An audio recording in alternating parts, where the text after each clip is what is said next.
बिल्लाहिमिनश्शैतानिर्रजीम बिस्मिल्लाहिर्रहमानिर्रहीम। नबी अल्लाह दे नेक बंदिओ, मैं एक नुस्खा लैके आया।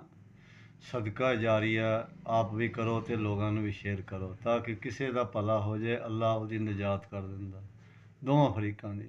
उसनूं शफा होगी, उसने अल्लाह का रहम करता। वो दुआ करे या ना करे, अल्लाह की ज़ात किसी का भला करने च अल्लाह उसका भला पहले करदा करन वाले का।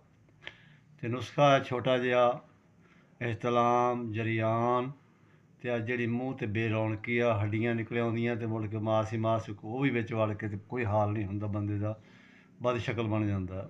ਜਿਹੜੇ पेशाब करते ਉਹਨਾਂ ਨੂੰ कतरे भी आउंदे आ, ਉਹ भी एक जी नमाज नहीं पढ़ सकते, वो नमाज तो बागी हो जाते हैं। उन्होंने लोगों वास्ते सारे वास्ते यही नुस्खा इस्तेमाल करो तो इंशाअल्लाह ताला चंद दिनों रिजल्ट वेखो। इसका नुस्खा ये चीज़ आ कि अद्धा किलो चीनी, अद्धा किलो धनिया सुक्का, छटांक इलायची, छटांक जीरा, छोटी इलायची, इन्हों पीस के ग्राइंडर करके एक चमची रात ਨੂੰ ਪੈਣ ਲੱਗਿਆ ਦੁੱਧ ਨਾਲ ਜਾਂ ਜਿਸ ਚੀਜ਼ ਨਾਲ ਤੁਹਾਡਾ ਮੁਨਾਸਬ ਉਹ ਕਰ ਸਕਦੇ ਆ, ਇੱਕ ਚਮਚੀ ਰੋਜ਼ਾਨਾ। ਉਸ ਤੋਂ ਬਾਅਦ ਇਹ ਜਦੋਂ ਇੰਨਾ ਨੁਸਖਾ ਮੁਕੰਮਲ ਤੌਰ 'ਤੇ ਤੁਸੀਂ ਖਾ ਲਓਗੇ, ਤੁਹਾਨੂੰ ਆਪਣੇ ਆਪ ਆਪਣੇ ਜਿਸਮ 'ਚ ਹਰ ਕਿਸਮ ਦੀ ਤੰਦਰੁਸਤੀ ਅਲਹਮਦੁਲਿਲਾ ਨਜ਼ਰ ਆਏਗੀ ਔਰ ਚਿਹਰੇ 'ਤੇ ਵੀ ਰੌਣਕਾਂ ਆ ਜਾਣਗੀਆਂ।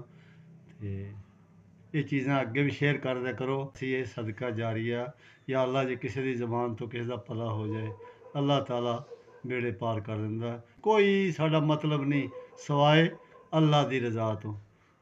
इंशाअल्लाह ताला अल्लाह ये सानू अजर देगा।